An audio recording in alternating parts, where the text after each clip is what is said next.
All right, Shalom. First off, I want to say all praises to Yahweh, Bahashem Yahweh Shai, Bahashem Machak Kudash.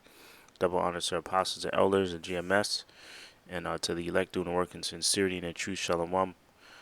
This is Nazar Khad, GMS Precepts Ba, and I wanted to do a show on this article here that I saw on this website is called sfgate.com. I guess it's from San Francisco.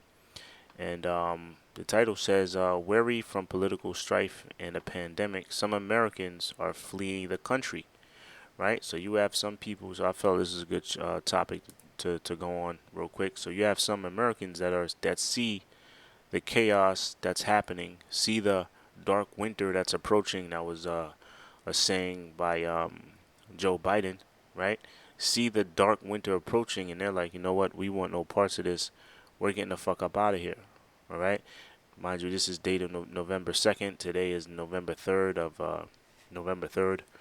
2020, the election day or the final day to put your vote in or whatever, or final day to get duped, because it's, anyway, that's another video of a bullshit of the guise or the illusion of democracy, right? So you have people that are fleeing the country. Americans that want to what? They want to flee the country because they see the things that's happening here. Okay.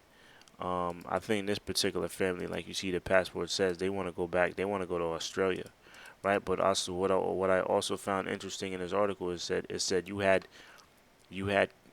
Americans as well as Americans with dual citizenship, man.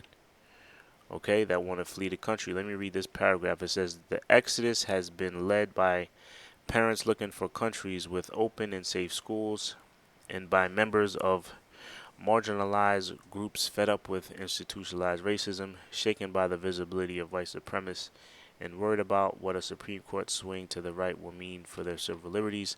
They are largely Americans with financial means and the ability to work virtually.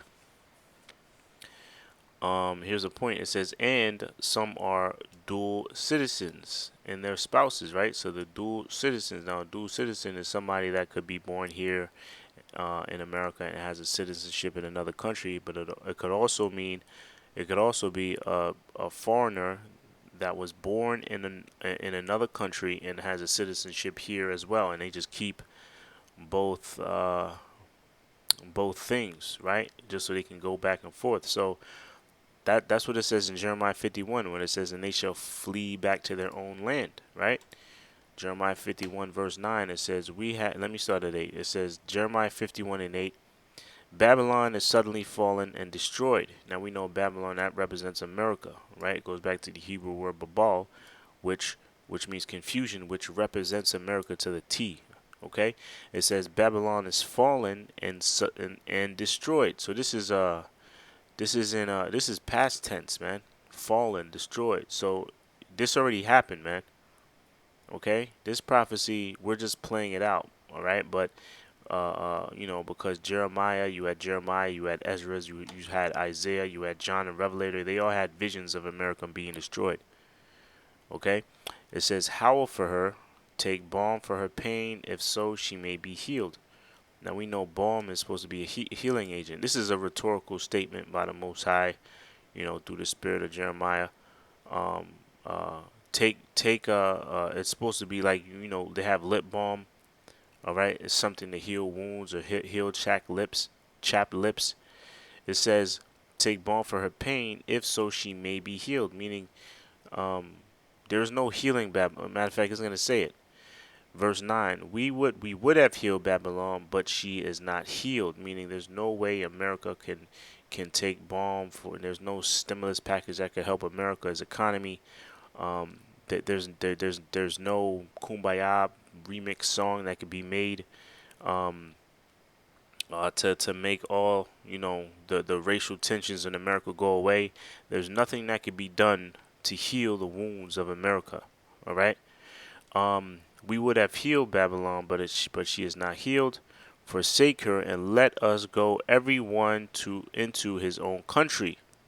For her judgment reacheth unto heaven and is lifted up even to the skies.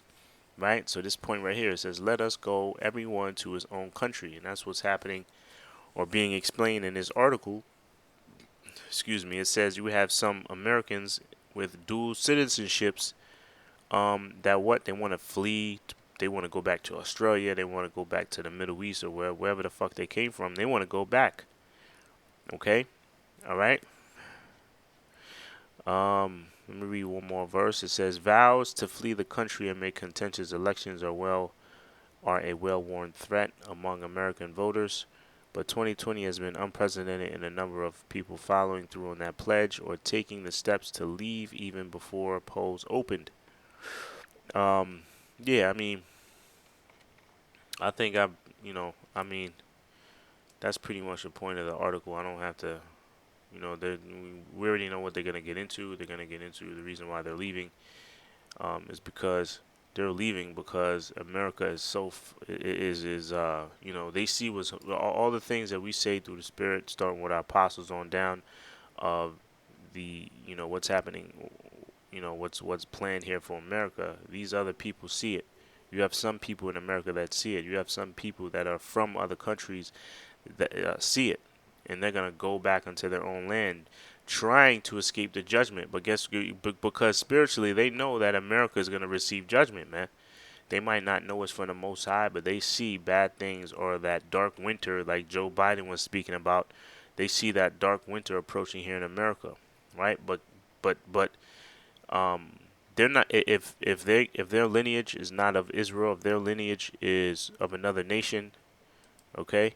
If their lineage is of Esau or Edom, if their lineage is of Ham, or if their lineage is of Moab or Ammon, okay, Ishmael, no matter where their lineage is, according to the scriptures, according to prophecy, they're gonna go into slavery regardless, whether they flee another country and dwell there and survive the Third World War. They're gonna be the first ones carded into slavery, or if they get destroyed, if they stay here and get destroyed here in America, they're gonna die, and they're gonna be the first fruits.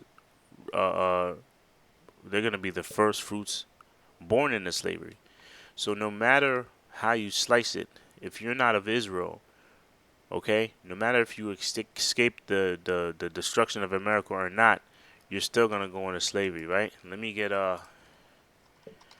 Isaiah.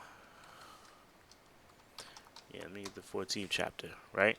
This is Isaiah 14, and I'll go to the point here. Isaiah 14:2, "And the people shall take them and bring them to their place, and the house of Israel shall possess them in the land of the Lord, excuse me, for servants and handmaids." We know the land of the Lord is speaking about the land of Israel. Okay, that was a land that was a land given to you so-called Negroes, Latinos, and Native Americans. Okay, the biblical Israelites. That was a land given to us, and we're gonna possess them. It says them, right? We're gonna possess them. When you possess something, that's a sign of ownership. You own that. Okay, so we're gonna own these other nations. We're gonna possess them in the land of the Lord for what? Servants and handmaids. Can't get it. Now, if somebody wants to get cute and get around that, let's keep going. It says, "And they shall take them captives, whose captives they were." So we're gonna the who. So we were under subjection under our captors.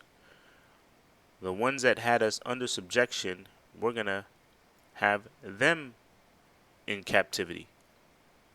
Okay? It says, "And they shall rule over their what?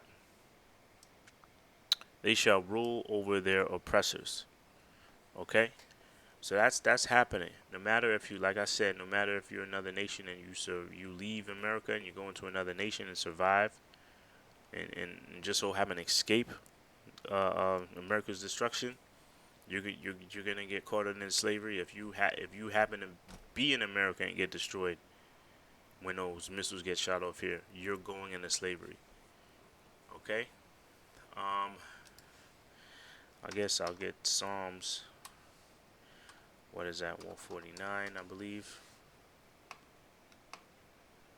Is it 149? Yeah, yeah. This is Psalms 149. I'll start at 6. Let the high praises of the Most High be in their mouth, and the two-edged sword in their hand, to execute vengeance upon a heathen and punishments upon a people, to bind their kings with chains and their nobles with fetters of iron, to execute upon them the judgment written. This is the honor of all his saints. Now, his saints represent who? Psalms 50, 50 and 5. It represents the nation of Israel. Those are the saints of the Most High. Okay, and it says to bind their kings with chains and their nobles with fetters of iron. That's talking about the heads of these other nations. Okay, we're gonna bind them up. They're gonna be the first fruits of slavery. Okay, all right. So that's a proud thing to be a part of. It says, "Blessed is he that sees the fall of his enemy," in Apocrypha. All right. So Lord willing, not only am I called, Lord willing, you brothers that are listening, not only are you called, but you are of that chosen that takes part in that, because that's going to be a glorious time to be in, or to be a part of. All right. So that's pretty much it. Real quick video on this article. I'll leave it in the description. People are fleeing America because they see the dark winter approaching. Okay. But guess what? Just because they see the dark winter approaching, if they're of another nation, that doesn't mean they're gonna escape their judgment. All right. It says right here in Psalms, the saints are gonna what? To execute upon them the judgment written. The judgment written for these other nations is slavery. The judgment written for these other nations is the destruction of your kingdom. Okay. All right. So yeah, that's pretty much it. Lord willing, you brothers are edified. To the next show. Shalom.